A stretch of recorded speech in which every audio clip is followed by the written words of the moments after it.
ಸ್ವಾಗತಾರ್ಹವಾದಂಥ ಬೆಳವಣಿಗೆ.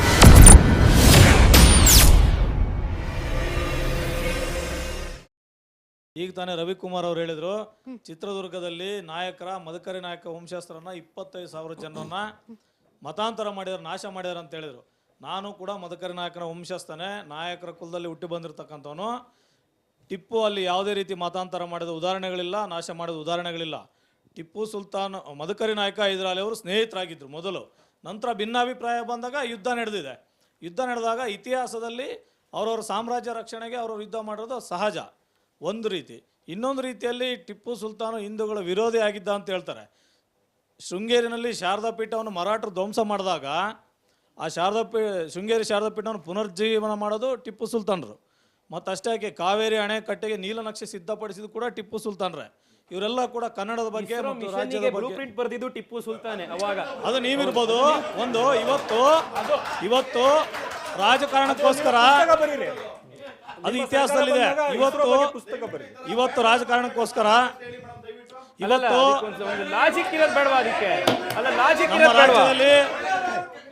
ನಮ್ಮ ರಾಜ್ಯದಲ್ಲಿ ಅದು ವಿಶೇಷವಾಗಿ ಚಿತ್ರದುರ್ಗ ಜಿಲ್ಲೆಯಲ್ಲಿ ಹಿಂದೂ ಮುಸಲ್ಮಾನರು ಬಹಳ ಭಾವೈಕ್ಯತೆಯಿಂದ ಸಹೋದರರಂತೆ ಜೀವನ ಮಾಡ್ತಾ ಬಂದಿದ್ವಿ. ದಯಮಾಡಿ ಬಿಜೆಪಿಯವರು ನಾನೊಂದು ಮನವಿ ಮಾಡ್ತೀನಿ, ನೀವು ಇಂಥ ಒಂದು ಶಾಂತಿಯುತ ಜಿಲ್ಲೆಗಳಲ್ಲಿ ಇಂಥ ಒಂದು ವಿಷಯಗಳನ್ನು ಇಟ್ಟುಕೊಂಡು ರಾಜಕಾರಣ ಮಾಡೋದಕ್ಕೆ ಬರಬೇಡಿ. ಚಿತ್ರದುರ್ಗ ಶಾಂತಿಯುತವಾಗಿದೆ, ಅದಕ್ಕೆ ಆಸ್ಪದ ಕೊಡೋದೇ ಇಲ್ಲ ಯಾವ ಕಾರಣಕ್ಕೂ. ನಮ್ಮ ರಿಜ್ವಾನ್ ಅರ್ಷದ್ ಅವ್ರಿಗೆ ನನಗೊಂದು ಬೇಸಿಕ್ ಕ್ವಶನ್ ಇದೆ. ವೀರ ಕನ್ನಡಿಗ ಅಂತ ಹೇಳೋ ಸ್ಟೇಟ್ಮೆಂಟ್ ನಾನು ಒಪ್ಪೋದೇ ಇಲ್ಲ. ಯಾಕಂದರೆ ಆ ಕಾಲದಲ್ಲಿ ಅಲ್ಲಿ 1 ಲಕ್ಷ ಕನ್ನಡ ಮಾತಾಡ್ತಾನೆ ಇರಲಿಲ್ಲ. ಮಾತಾಡ್ತಿದ್ದಂಥವ್ರು ರಾಜರು, ಟಿಪ್ಪು ಸುಲ್ತಾನದಂಥ ಅಂಥವ್ರು ಅವ್ರ ಮನಸ್ಸು ಮಾತ್ರ ಪರ್ಷಿಯನ್ ಭಾಷೆ ಮಾತಾಡ್ತಾಯಿದ್ರು. ಅಂಥ ಒಬ್ಬ ರಾಜ ಇಡೀ ರಾಜ್ಯಕ್ಕೆ ನಮ್ಮ ಭಾಷೆ ಬೇಡ ಕನ್ನಡ, ನನ್ನ ಭಾಷೆ ಪರ್ಷಿಯನ್ ಮಾತಾಡೋದು ದೊಡ್ಡ ತಪ್ಪು.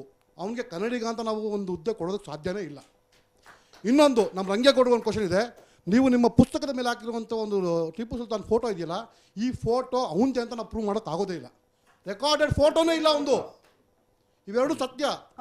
ರೆಕಾರ್ಡೆಡ್ ಫೋಟೋ ಮೇಡಮ್, ಕವರ್ ಮೇಲಿರುವಂಥ ಫೋಟೋನೇ ಅಸತ್ಯ, ಬುಕ್ ನಿಂಗೆ ಸತ್ಯ ಅಂತ ನಮ್ಮಲ್ಲಿ ನಮ್ಮ ಮೇಡಮ್ ಅವರಿಗೆ ತಿಳಿಸ್ಲಿಕ್ಕೆ ಇಷ್ಟಪಡ್ತೀನಿ ನಾನು. ಟಿಪ್ಪು ಸುಲ್ತಾನನ ಹೆಸರು ಹೇಗೆ ಬಂತು ಅನ್ನೋದು ಈ ರಾಜ್ಯ ಚರ್ಚೆ ಮಾಡ್ಬೇಕು ಫಸ್ಟ್. ಯಾಕೆ ಅಂತ ಹೇಳಿದ್ರೆ, ಹೈದರಾಲಿ ಅವರು ಚಿತ್ರದುರ್ಗಕ್ಕೆ ಬಂದಾಗ ಅವರು ಎಲ್ಲ ಕಡೆ ಅಡ್ಡಾಡ್ತಿರ್ತಾರೆ. ಒಂದು ಪ್ರತೀತಿ ಇದೆ, ಅಲ್ಲಿ ತಿಪ್ಪೇರುದ್ರಸ್ವಾಮಿ ಅಂತ ನಾಯಕನಹಟ್ಟಿ ಇದೆ, ಅದೇ ಜಾಗ ನಾನು. ಆ ನಾಯಕನಹಟ್ಟಿ ತಿಪ್ಪೇರುದ್ರಸ್ವಾಮಿ ಕನಸಲ್ಲಿ ಬರ್ತಾರೆ. ಯಾರಿಗೆ? ಹೈದರಾಲಿಗೆ. ಏನಂತ, ಅವ್ರಿಗೆ ಮಕ್ಕಳಿರೋದಿಲ್ಲ ಸುಮಾರು ವರ್ಷಗಳ ಕಾಲ. ಆಗ ಅವರು ಕನಸಿಗೆ ಬಂದು ನಿನಗೆ ಮಕ್ಕಳು ದಯಪಾಲಿಸಿದ್ನಿ ಅಂತ ಗುರು ತಿಪ್ಪೇರುದ್ರಸ್ವಾಮಿ ಆಶೀರ್ವಾದ ಮಾಡ್ತಾರೆ. ಅದಾದ ನಂತರ ತಿಪ್ಪೇರುದ್ರಸ್ವಾಮಿ ಅವರ ಆಶೀರ್ವಾದದಿಂದ ಅವ್ರ ಊರಿಗೆ ಬಂದಾಗ ಇಲ್ಲಿಗೆ ಅವ್ರಿಗೆ ಅವರ ಪತ್ನಿ ಪ್ರೆಗ್ನೆನ್ಸಿ ಇರ್ತಾರೆ.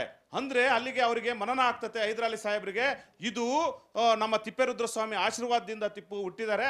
ಹಾಗಾಗಿ ನಾನು ಈ ಹಿಂದೂ ಮುಸ್ಲಿಮಿಗೆ ಭಾವೈಕ್ಯತೆಯಾಗಿ ಒಂದು ಹೆಸರನ್ನು ಇಡ್ತಕ್ಕಂಥದ್ದು.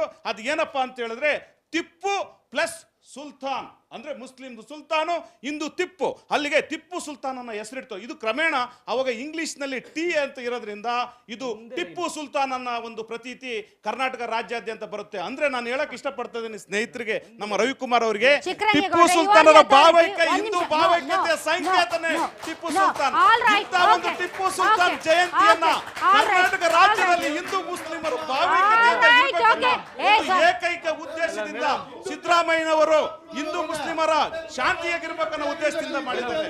ದಯಮಾಡಿ ಅರ್ಥ ಮಾಡ್ಕೊಳ್ಳಿ. ಚಿಕ್ಕರಂಗೇಗೌಡ್ರೆ, ಇಲ್ಲೆಲ್ಲ ಪಾಲಿಟಿಕ್ಸ್ ಇದೆ, ಯು ಆರ್ ದಿ ಅಥಾರಿಟಿ ಅಂತ ಅನ್ಸುತ್ತೆ. ಅದು ನಿಜಾನಾ?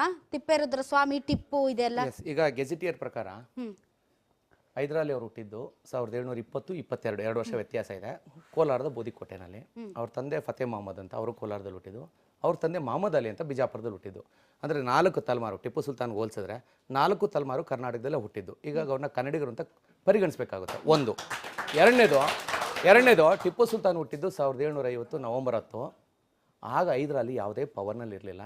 ಟಿಪ್ಪು ಸುಲ್ತಾನ್ ಹುಟ್ಟಿನ ಬಗ್ಗೆ 2 ಕಥೆ ಇದೆ. ಕರ್ನಾಟಕದಲ್ಲಿ ನಾಯಕನಹಟ್ಟಿ ತಿಪ್ಪೇಸ್ವಾಮಿ ಇದೆಯಲ್ಲ, ಭಾಳ ದೊಡ್ಡ ಪ್ರಭಾವಿ, ಇದು ಜಾತ್ರೆ ಎಲ್ಲ ನಡೆಯುತ್ತೆ, ಒಂದು ಕತೆ. ತಮಿಳ್ನಾಡಿನಲ್ಲಿ ಆರ್ಕಾಟ್ ಔಲಿಯಾ ಮಸ್ತಾನ್ ಗೋರಿ ಅಂತ ಇದೆ, ಅಲ್ಲೊಂದು ಕತೆ ಇದೆ. 2 ಕಥೆಯನ್ನು ಹಿಸ್ಟೋರಿಯನ್ಸು ಇದುವರೆಗೂ ಒಪ್ಪಿಲ್ಲ. ಅಂದರೆ ಏನಕ್ಕೆ ಒಪ್ಪಿಲ್ಲ ಅಂದರೆ ಅದಕ್ಕೆ ದಾಖಲೆಗಳಿಲ್ಲ. ಆದರೆ ಜನಮನಸ್ಸಿನಲ್ಲಿ ತುಂಬೋಗ್ಬಿಟ್ಟಿದೆ. ಅವರ ಭಾವನೆಗಳಿಗೆ ಧಕ್ಕೆ ಬರೋದು ಬೇಡ ಅಂತ ಈ ಕಥೆಗಳು ಬರೆದ್ಬಿಟ್ಟು ಇದು ಕತೆ ಅಂತ ಒಂದು ಶರ ಬರೆದ್ಬಿಡ್ತೀವಿ. ಅಂದರೆ ಒಪ್ಪೋದು ಬಿಡೋದು.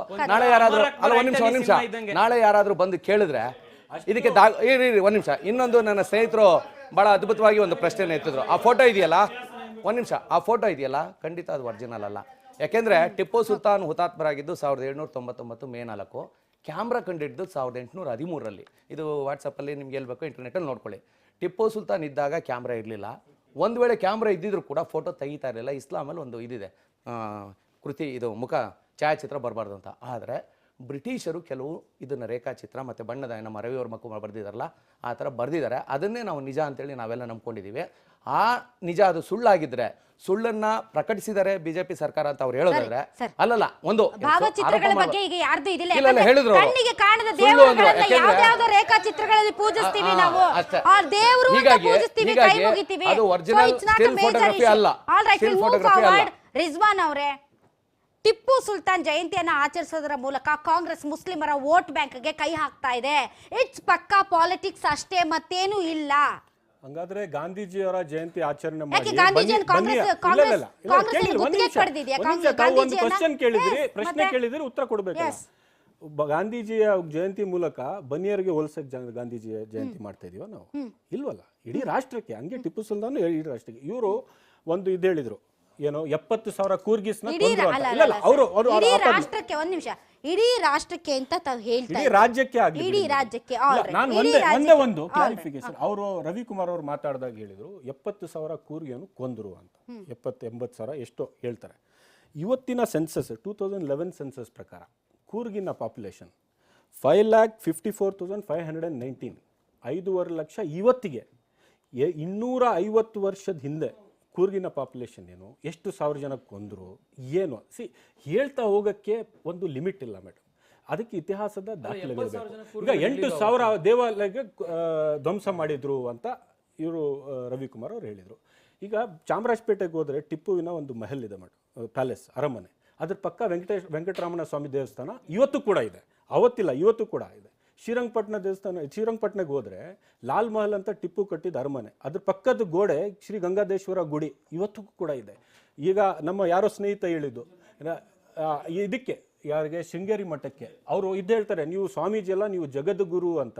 30 ಪತ್ರಗಳು ಟಿಪ್ಪು ಸುಲ್ತಾನ್ ಮತ್ತು ಅವರು ಎಕ್ಸ್ಚೇಂಜ್ ಮಾಡಿರೋದು ಕರೆಸ್ಪಾಂಡೆನ್ಸು. ಡಾಕ್ಟರ್ AK ಶಾಸ್ತ್ರಿ ಅಂತ ಒಬ್ಬ renowned Brahmin scholar in the country, ಅವರು UGC ಮುಖಾಂತರ ಪಬ್ಲಿಷ್ ಮಾಡಿದ್ದಾರೆ. ಎಲ್ಲ ಪತ್ರಗಳು ಈ ಕನ್ನಡದಲ್ಲಿರೋದು. ಮತ್ತು ಯಾವ ಮರ್ಯಾದೆಯಿಂದ, ಯಾವ ಗೌರವದಿಂದ ಇಬ್ಬರು ಪರಸ್ಪರ ಮಾತನಾಡ್ತಾರೆ. ನಾನು ಒಂದೇ ಪ್ರಶ್ನೆ, ಅಷ್ಟು ಟಿಪ್ಪು ಸುಲ್ತಾನ್ ಹಿಂದೂ ವಿರೋಧಿ ಆಗಿದ್ದಾದರೆ ಅವತ್ತಿನ ಶೃಂಗೇರಿಯ ಸಚ್ಚಿದಾನಂದ ಭಾರತೀಯ ತೃತೀಯ ಸ್ವಾಮೀಜಿಗಳು ಇವರು ಪರಶುರಾಮ್ ಬಾವು ದಾಳಿ ಮಾಡಿದಾಗ ಟಿಪ್ಪುವಿನ ನೆರವು ಯಾಕೆ ಪಡ್ಕೊತಾ ಇದ್ರು, ಟಿಪ್ಪುವಿನ ಸಹಾಯ ಯಾಕೆ ಕೇಳ್ತಾ ಇದ್ರು? ಯಾಕಂದ್ರೆ ಟಿಪ್ಪು ಹಿಂದೂ ವಿರೋಧಿ ಆದ್ರೆ ಸಹಾಯ ಮಾಡ್ತಾ ಇದ್ರ, ಮತ್ತು ಸ್ವಾಮೀಜಿ ಕೇಳೋಕ್ಕೆ ಆಗ್ತಿತ್ತಾ ಅಂತ ಗೊತ್ತದು. ಸೊ ನಾನು ಯಾಕೆ ಹೇಳ್ತಾ ಇದ್ದೀನಿ ಅಂದರೆ, ಒಂದು ನಾವೆಲ್ಲ ಗಾಂಧೀಜಿ ಬಗ್ಗೆ ಹೇಳಿದ್ರು. ಗಾಂಧೀಜಿ ಯಂಗ್ ಇಂಡಿಯನ್ ಜರ್ನಲಲ್ಲಿ Tipu is a Hindu Muslim ಭಾವ್ಯಕ್ಯತೆಯ ಪ್ರತೀಕ ಟಿಪ್ಪು ಅಂತ ಬರೀತಾರೆ ಗಾಂಧೀಜಿಯವರು. 1934 ಅಲ್ಲಿ ಬರೀತಾರೆ. ಸೊ ಇದೆಲ್ಲ ದಾಖಲೆ ಇದೆ. ದಯವಿಟ್ಟು ದಾಖಲೆ ಇಲ್ಲದೆ ಮಾತಾಡೋದು ಸರಿ ಇಲ್ಲ. ಈ ಟಿಪ್ಪು ಸುಲ್ತಾನರ ವಿಚಾರದಲ್ಲಿ ಇತಿಹಾಸದಲ್ಲಿ ನಾನು ಆಗಲೇ ಹೇಳಿದಾಗೆ ಬಹಳಷ್ಟು ಇಷ್ಟು ವರ್ಷಗಳಲ್ಲಿ ತಪ್ಪುಗಳಿದ್ದಾವೆ, ಅದು ಬದಲಾಗ್ತಾ ಇದೆ. ಆ ಸತ್ಯಗಳನ್ನು ನಾವು ಇವತ್ತು ತೆರೆದಿಡಬೇಕಾಗಿದೆ. ನಾನು 3 ವಿಚಾರ ಇಡ್ಲಿಕ್ಕೆ ಇಚ್ಛೆ ಪಡ್ತೇನೆ ಭಾಳ ಸಂಕ್ಷಿಪ್ತವಾಗಿ. ಟಿಪ್ಪು ಸುಲ್ತಾನನ ಫ್ಯಾನ್ಸ್ಗಳು ಹೇಳೋವಂಥದ್ದು 3 ವಿಚಾರ ಟಿಪ್ಪು ಸುಲ್ತಾನನ ಬಗ್ಗೆ. ಮೊದಲನೇದು, ಅವನೊಬ್ಬ ಕನ್ನಡ ಪ್ರೇಮಿ ಅಂತ. ಎರಡನೇದು, ಅವನೊಬ್ಬ ಸ್ವಾತಂತ್ರ್ಯ ಹೋರಾಟಗಾರ ಅಂತ. ಮೂರನೇದು, ಅವನು ಧರ್ಮ ಸಹಿಷ್ಣುತೆಯ ಪ್ರತೀಕಾರ. ಅಲ್ಲ, ನಾನು ಹೇಳ್ತೇನೆ, ಅಲ್ಲ ಒಂದು ನಿಮಿಷ, ಈ 3 ವಿಚಾರಗಳನ್ನ ಟಿಪ್ಪುವಿನ ಬಗ್ಗೆ ಹೇಳುವಂಥದ್ದು. ಇದಕ್ಕೆ ಈ 3 ನಾವು ಸತ್ಯಾಂಶಗಳನ್ನ ಮತ್ತು ಇತಿಹಾಸದ ಸತ್ಯಗಳನ್ನು ತೆಗೆದು ನೋಡಿದಾಗ ಇದಕ್ಕೆ ತದ್ವಿರುದ್ಧವಾದ ನಮಗೆ ಗೊತ್ತಾಗುತ್ತೆ. ಮೊದಲನೇದು, ಕನ್ನಡ ಪ್ರೇಮಿ ಅಂತ ಹೇಳಿ.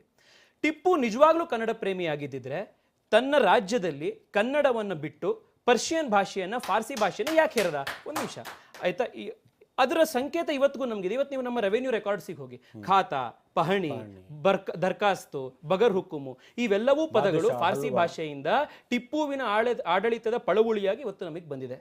ಎರಡನೇದು, ಟಿಪ್ಪುಗೆ ನಮ್ಮ ಊರುಗಳ ಬಗ್ಗೆ, ನಮ್ಮ ಭಾಷೆ ಬಗ್ಗೆ ಅಂಥ ಒಂದು ಪ್ರೇಮ ಇತ್ತು ಅಂದಿದ್ರೆ ನಮ್ಮ ಊರ ಹೆಸರುಗಳನ್ನು ಯಾಕೆ ಬದಲಾಯಿಸಬೇಕಿತ್ತು? ಅವನು ಮೈಸೂರನ್ನ ಯಾಕೆ ನಜರಾಬಾದ್ ಮಾಡಬೇಕಾಗಿತ್ತು? ಸಕಲೇಶ್ಪುರ ಮಂಜರಾಬಾದ್ ಯಾಕೆ ಮಾಡಬೇಕಾಗಿತ್ತು? ಇನ್ನೊಂದನ್ನು ಅಫ್ಜಲ್ಪುರ, ಯೂಸಫಾಬಾದ್ ಯಾಕೆ ಮಾಡಬೇಕಾಗಿತ್ತು? ಸಕಲೇಶಪುರ ಕನ್ನಡದ ಪದ, ಅದಕ್ಕೆ ಟಿಪ್ಪುಗೆ ಯಾಕೆ ಅದ್ರ ಬಗ್ಗೆ ಅಲರ್ಜಿ? ಮೂರನೇದು, ಟಿಪ್ಪು ದೊಡ್ಡ ಸ್ವಾತಂತ್ರ್ಯ ಹೋರಾಟಗಾರ ಅಂತ. ನಮ್ಮ ಇತಿಹಾಸದ ಟೈಮ್ ಲೈನ್ನ ತೆಗೆದು ನೋಡಿದ್ರೆ ನೀವು, ನಮ್ಮ ಪ್ರಪ್ರಥಮ ಸ್ವಾತಂತ್ರ್ಯ ಸಂಗ್ರಾಮ ಆಗಿದ್ದು 1857ನೇ ಇಸ್ವಿಯಲ್ಲಿ. ಅದರ ಹಿಂದೆ ಬರುವಂಥ ಯಾರೇ ಇರ್ಬೋದು, ಶಿವಾಜಿ ಮಹಾರಾಜರಿರ್ಬೋದು ಅಥವಾ ಯಾರೇ ಇರ್ಬೋದು, ಅವ್ರು ಯಾರೂ ಕೂಡ ಸ್ವಾತಂತ್ರ್ಯ ಹೋರಾಟಗಾರರು ಇನ್ ಟರ್ಮ್ಸ್ ಆಫ್ ನ್ಯಾಷನಲ್ ಐಡೆಂಟಿಟಿಯಲ್ಲಿ ಅಲ್ಲ.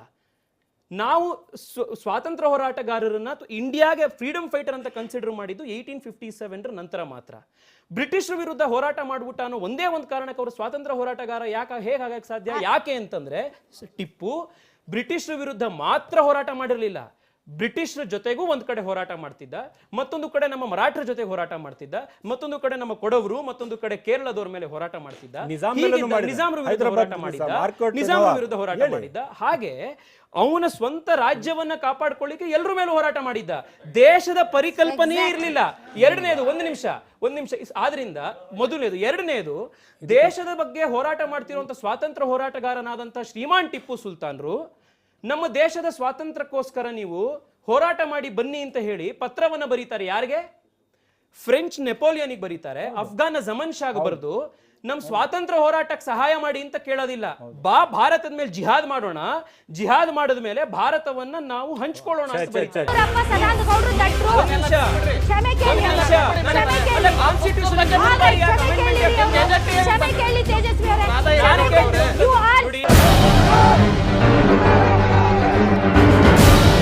ಇದು ಒಂದು ಸ್ವಾಗತಾರ್ಹವಾದಂಥ ಬೆಳವಣಿಗೆ.